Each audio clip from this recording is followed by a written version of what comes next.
Bienvenue chez les frères de la décadence. Aujourd'hui, épisode très spécial. Nous ne sommes pas à notre lieu habituel en Europe. Non, nous sommes dans l'océan Atlantique, dans la mer du Nord, et nous sommes sur l'archipel des îles Féroé. Et pour la toute première fois, je vous présente un documentaire depuis cette petite île qui ne compte que 50 000 habitants. Et nous nous trouvons actuellement dans la capitale des îles Féroé, Tórshavn, dans le quartier historique. C'est littéralement du patrimoine. Et croyez-le ou non, mais quelque part ici, il y a une maison abandonnée que nous allons documenter. Celle d'un pêcheur féroïen, Mikael Thompson. Suivez-moi, c'est juste là-bas. Regardez ces belles maisons que nous avons ici. Le noir avec les couleurs et le blanc. J'adore ça. Et aussi les toits sont tout simplement magnifiques avec l'herbe. Vous ne voyez cela nulle part ailleurs.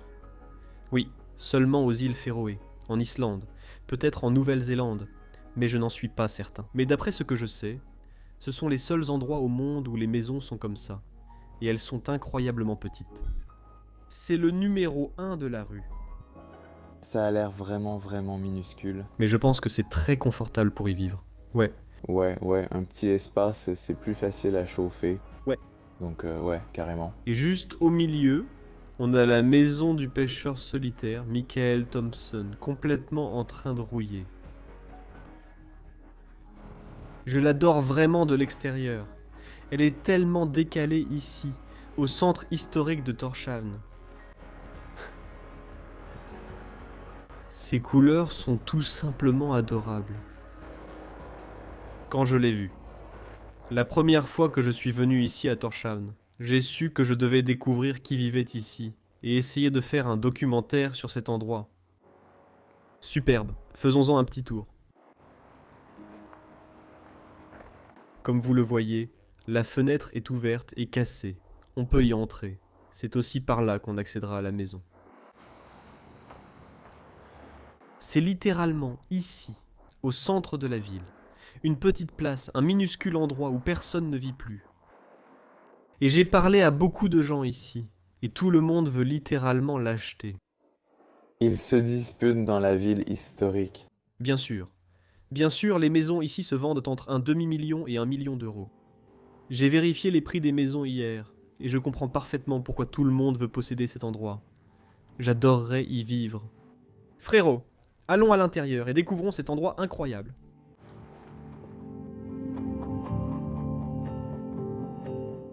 Sur les rivages balayés par le vent des îles Féroé, au milieu des maisons propres et soignées du quartier historique de Tórshavn, se dresse une petite maison turquoise, un cas à part qui sort du lot.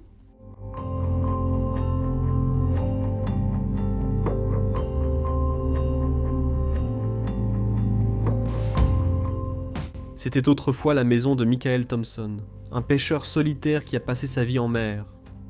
Il interagissait peu avec les villageois, mais restait une figure familière, revenant chaque hiver dans sa minuscule maison.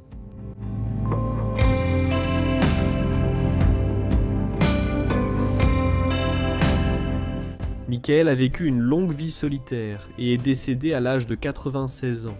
On l'a retrouvé sur son bateau, non loin de la côte de Norogato, où il avait passé ses derniers jours à faire ce qu'il aimait le plus.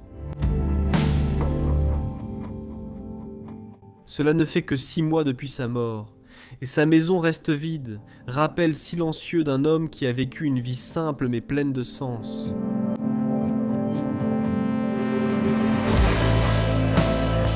La maison illustre l'autonomie et la détermination de Mikael, qui l'a bâtie lui-même avec des matériaux locaux comme la tourbe, la pierre et le bois. Les murs sont épais et solides, offrant un abri contre les rudes hivers des Féroé. Et le toit est recouvert d'herbe, ce qui aide à isoler la maison et à la garder fraîche en été.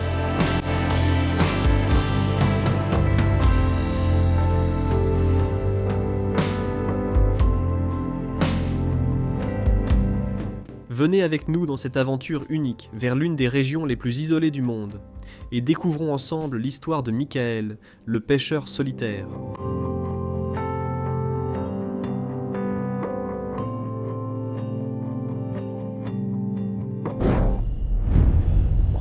Nous venons d'entrer dans la maison de Mikael Thompson aux îles Féroé.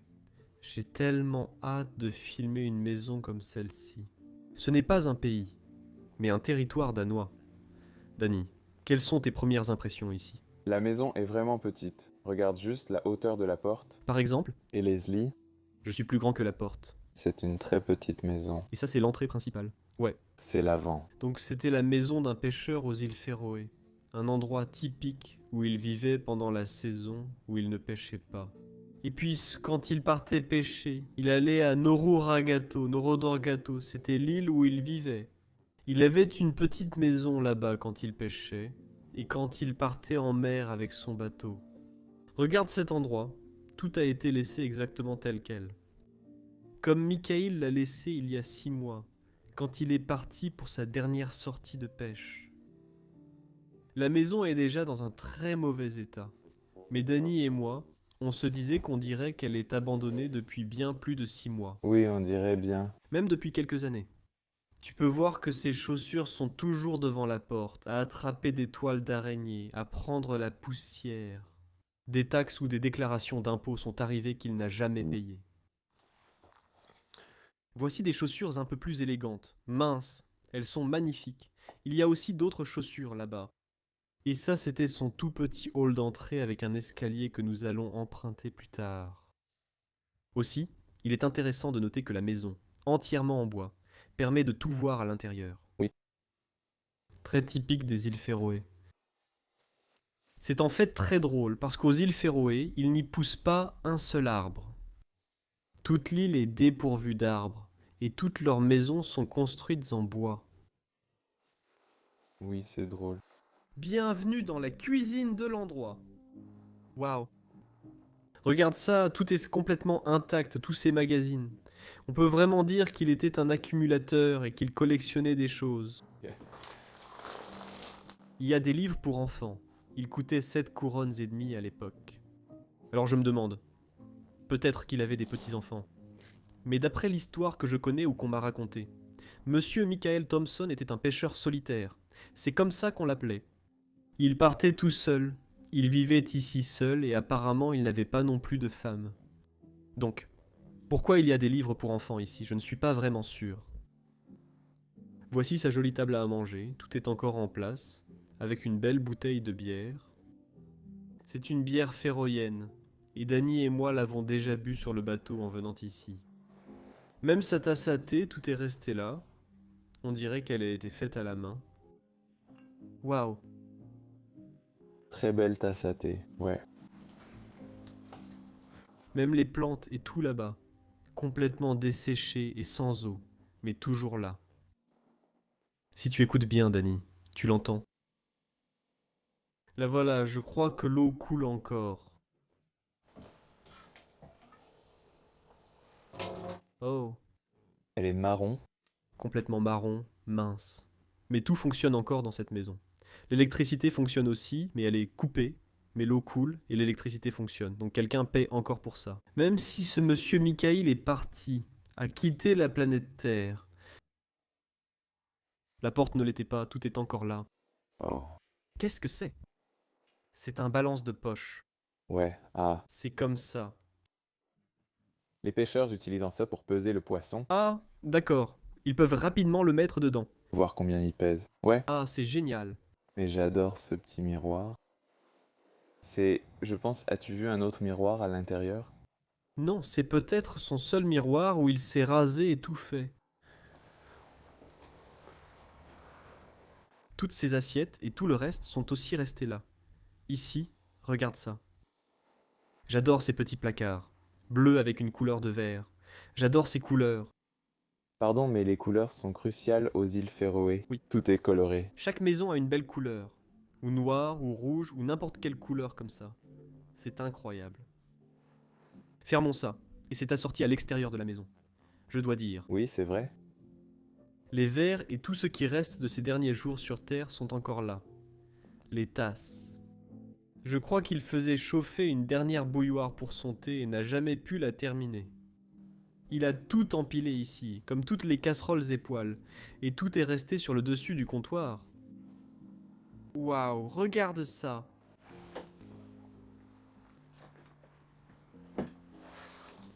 J'adore ces casseroles. Dis. Un dernier petit que je veux ouvrir. Oh, regarde ça! Tout ce qui reste du vin est encore ici. Pêche, épices, tout ça. D'accord. J'ai adoré ce mécanisme de verrouillage, très intéressant. Il se verrouille derrière. Oh. Un bouton en fer. Oh, le frigo est vide. Ouais. J'essayais déjà d'ouvrir le frigo, mais je n'ai pas pu l'ouvrir. Mais il s'ouvre de l'autre côté. C'est complètement bizarre. D'accord. Qu'est-ce qu'on doit décider? Quelque chose d'intéressant ici. Ouais, oh waouh, regarde ce chapeau, c'est une moulinet. J'adore. Tu pourrais encore voir Michael Thompson le porter. C'est la cheminée. Mais je n'ai vu aucune plaque de cheminée dans cette maison. Nulle part, il n'y a pas de chauffage central. Ah oui, ça aurait aussi pu être vrai. Et puis, à travers cette petite porte ici, il n'y a pas de chambre à l'intérieur de cet endroit. Michael dormait ici, mangeait ici, puis sortait de la maison. Je pense qu'il ne montait pas souvent à l'étage non plus. Mais c'est ici que Michael dormait et passait la plupart de ses journées. Comme vous pouvez le voir, c'est très triste, mais le lit est encore dans l'état où il dormait ici chaque jour. Il avait juste ses 3 oreillers sur lesquels il dormait, probablement cette veste pour le tenir au chaud et une couverture, mais même pas de housse autour de la couverture. C'était un homme qui ne se souciait pas de grand-chose, et il y a 6 mois, il a décidé de tout laisser comme ça. Il a quitté la maison pour la dernière fois. Il est allé à Noro Nuragato, si je prononce bien. L'île où il avait travaillé toute sa vie, et il est parti avec son bateau de pêche, probablement pour un autre voyage, mais il n'est jamais revenu. Ce que j'ai entendu des gens à l'intérieur de l'hôtel, où j'ai demandé des informations sur cet endroit, c'est qu'ils ont dit qu'un jour ils l'ont trouvé. Ils ont trouvé ce bateau en mer avec lui, sans vie à bord. Si j'y pense et que je vois la forme de ceci et tout le reste, je deviens très, très triste. La radio où il écoutait il y a des années. Une bougie à moitié consumée sur le côté, et le paquet de Stimorol, bien sûr, le pêcheur mâchant du chewing-gum en travaillant. Il jouait aussi de la musique. C'est un orgue? Danny, je crois que c'est un orgue, non? Oui. C'est un piano, il doit être branché. Waouh, et il y a de beaux livres, et tout est resté ici. Un grand lecteur, comme tu peux le voir. Ouais. Il a beaucoup de livres. Oh, il y a un autre ordinateur ici. Oui, c'est l'ordinateur de télévision là-bas. C'est cool qu'un vieux monsieur comme lui utilisait encore un ordinateur. Ouais. Et puis la table entière est encore remplie de livres. Vous pouvez voir un dernier livre ouvert ici, à la page 221, là où il s'est arrêté et ne l'a jamais terminé. Même son portefeuille est encore là. Waouh! Eh bien, toutes ces cartes et tout le reste sont encore là-dedans. Ces notes, pas d'argent, mais... C'est très intéressant. Eh bien, même tous ces petits tickets et tout ce qu'il a du magasin. Waouh, quel endroit! Je vais maintenant te montrer l'étage de cette petite maison. Laisse-moi t'emmener là-haut. Regarde, le sol gondole même. Oh, et il y a aussi ce bois, avec cette peinture rouge. C'est vraiment charmant. D'accord. Montons ce petit escalier en colimaçon adorable. Cette maison donne vraiment une impression de confort avec tout ce bois et tout le reste. J'adore ça. Oui. Extrêmement petite. Oui, extrêmement petite. Tu dois le voir à la caméra. Oui, je suis un homme grand, mais pas très grand. Et j'ai du mal. Pour me déplacer ici. Je disais à Danny, genre, est-ce qu'on va filmer avec 2 personnes ou une seule? Parce que c'est vraiment minuscule. Et ici, on peut voir encore 3 autres ordinateurs. Donc il s'y est clairement intéressé à un moment de sa vie, et il a fait quelque chose avec l'électronique. Waouh! Les rideaux sont toujours accrochés ici avec toutes les plantes laissées derrière eux. Regarde comment la fenêtre s'est cassée et comment on l'a réparée. Derrière, il y a quelques morceaux de verre qui y sont fixés. Et le plus fou dans tout ça, c'est que c'est en plein centre historique, et tout le monde veut acheter cette maison. J'ai entendu du restaurant d'à côté qu'ils avaient acheté cette maison et que leurs propriétaires allaient bientôt l'occuper. Et ensuite, cela va probablement être transformé en une belle maison historique. Mais pour l'instant, c'est un endroit délabré et abandonné en plein centre historique. Je trouve ça absolument fascinant. Regarde ça. Les toilettes fonctionnent encore. Il y a toujours de l'eau dedans. Qui sait depuis combien de temps l'eau s'infiltre dans le réservoir? Par ici, il y a une baignoire de ce côté. Toutes ces serviettes et tout le reste sont encore laissés ici en haut. Waouh. Regarde ça. C'est ici que Michael Thompson prenait ses bains. Et pour une raison quelconque, il y a aussi un grand nid par terre. Ça ressemble à un nid d'oiseau. Mais je n'en suis pas totalement sûr. Wow. Voici un deuxième miroir. Danny. Ouais, je vais te rendre la caméra. Waouh. Donc ici, ils avaient un miroir et un tout petit en bas aussi. D'accord. Une autre petite pièce ici en haut. Vous pouvez voir que des parties du plafond sont déjà tombées. Et ça ressemble à une sorte de salle de loisirs. Rien qui ait jamais été utilisé comme chambre à coucher. Ces pots là-haut pourraient avoir un rapport avec la pêche, mais je n'en suis pas sûr à 100%. Une radio là-bas dans le coin. Tu la vois, je pense. C'est très joli.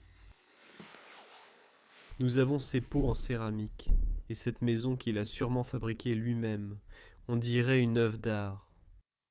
Si tu me laisses entrer, je peux montrer aux gens à quoi ça ressemble. Oh, en fait, c'est une théière faite en forme de maison. Regarde ça. C'est incroyable. J'adore ça.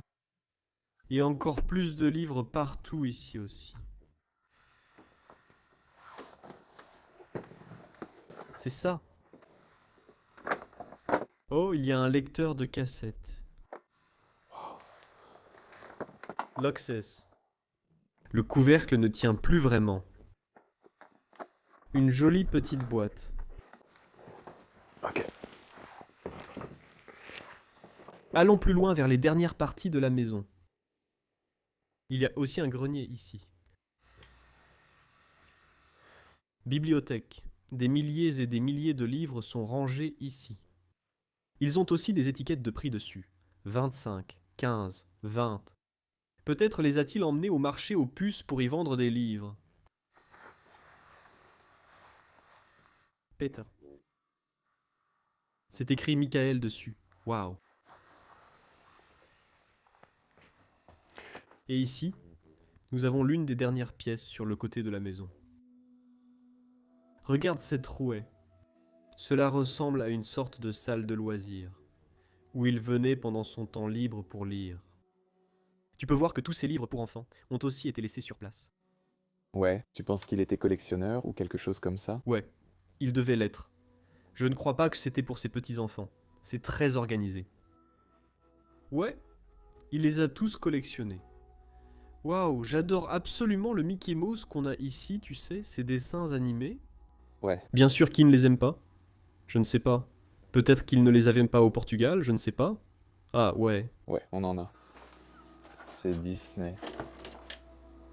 Beaucoup d'outils de travail ont aussi été laissés ici. Et il y a encore plus de radios par terre, là-bas. J'adore celui-ci qui est entièrement enveloppé de cuir. Il les a peut-être emportés sur le bateau quand il est allé passer sur une autre bande. Il y a aussi encore toutes les perceuses et tout le reste là-dedans. Il faisait aussi un peu d'ordinateur et autres tâches ici. Donc, c'était clairement la salle de loisirs de Michael Thompson. Waouh, c'était un gars très technique. Des câbles d'ordinateur, des câbles de disque dur. Il reste encore du matériel ici, donc il réparait probablement des ordinateurs. C'était pratique. Jusqu'à ses derniers jours sur Terre, Michael Thompson a vécu jusqu'à l'âge de 96 ans, quand il est décédé en mer. Waouh, quel homme. Il y a une dernière pièce de ce côté-ci. Cela aurait pu être une chambre à un moment donné. Mais il l'utilisait aussi comme simple espace de stockage pour la maison. Encore plus de livres avec des étiquettes de prix dessus, probablement destinés à être vendus à un moment donné. Waouh, cette bibliothèque est vraiment intéressante. La première chose que j'ai vue ici, c'est ce petit livret que nous avons. Et il est écrit « Tutoriel HTTP » dessus. Et ça parle du web et de tout ça. Donc probablement, Michael commençait à apprendre à utiliser les ordinateurs et à aller sur Internet. Comme vous le voyez, cela explique comment faire des requêtes. Nous, ingénieurs logiciels, l'utilisons souvent pour créer des sites web et transmettre des données. J'ai vu d'autres choses vraiment intéressantes ici. TFL féroïen. Et ça parle du style de vie féroïen et de l'histoire de cette île. Malheureusement, je ne peux pas le lire parce que c'est en danois. Tout le monde parle danois ici parce que c'est une enclave danoise en voie de disparition. Comme je te l'ai déjà dit, encore plus de livres sur la voile. Comme un livre de voile un peu bande dessinée. Regarde ça. C'est absolument magnifique. Waouh. Oui, encore plus de livres sur la voile. Tout est ici en bas. J'adore absolument ça. Et j'ai vu deux autres choses très intéressantes de ce côté. Encore une fois, le féroïen. Vous pouvez voir les voiliers ou les bateaux de pêche avec lesquels il partait. C'était sa vie. Michael vivait et travaillait sur l'un de ces voiliers, quelque part sur cette île. Vous pouvez voir comment la vie était sur les îles Féroé à cette époque-là. Toutes les maisons colorées, ce dont Danny et moi parlions, on peut aussi le voir ici. Et vous pouvez voir le paysage aride sans un seul arbre ici. Oh, c'est l'église médiévale. Si vous voulez voir ça, ce sera sur la chaîne de Danny. Il a fait un vlog sur cette cathédrale du XIIIe siècle. Et c'est l'un des plus anciens bâtiments des îles Féroé. Super intéressant. Ouais, J'adore. On l'a visité hier. ouais, c'est vraiment incroyable. Et puis un livre sur Tórshavn, la capitale des îles Féroé, qui explique l'histoire de Tórshavn, avec quelques photos et de vieilles illustrations montrant à quoi ressemblait la vie ici autrefois. On en a beaucoup parlé. Nous sommes aux îles Féroé depuis une semaine maintenant, et c'est un endroit très intéressant où vivre. Les gens sont super sympas. C'est comme un endroit magique sur Terre. La nature est incroyable et les paysages sont tout simplement hors du commun. J'ai dit à Danny que je pourrais vivre ici. Il était d'accord. Waouh, vraiment un endroit génial. C'était très petit, et c'est différent parce que c'est un endroit aux îles Féroé. Et oui, C'est vraiment différent. oui. J'adore voir ça. J'adore voir comment ces gens vivent ici. La plupart des maisons aux îles Féroé sont cependant très, très petites, comme celle-ci. Et ce n'est rien d'atypique. Oui, c'est très typique. Oui, d'accord. Retournons à l'extérieur de cet endroit. Oh, tu veux jeter un dernier coup d'œil au grenier ? Bien sûr. Oui. Regarde cette jolie échelle bleue qui va bien. Avec la couleur des maisons qu'il reste ici. Si tu me donnes la caméra, je peux montrer ce qu'il y a ici. Donc, on a un grenier qui est encore une fois rempli de nombreuses radios, de tourne-disques, comme tu peux le voir, et encore plus de ce matériel de loisir est resté dans ce grenier.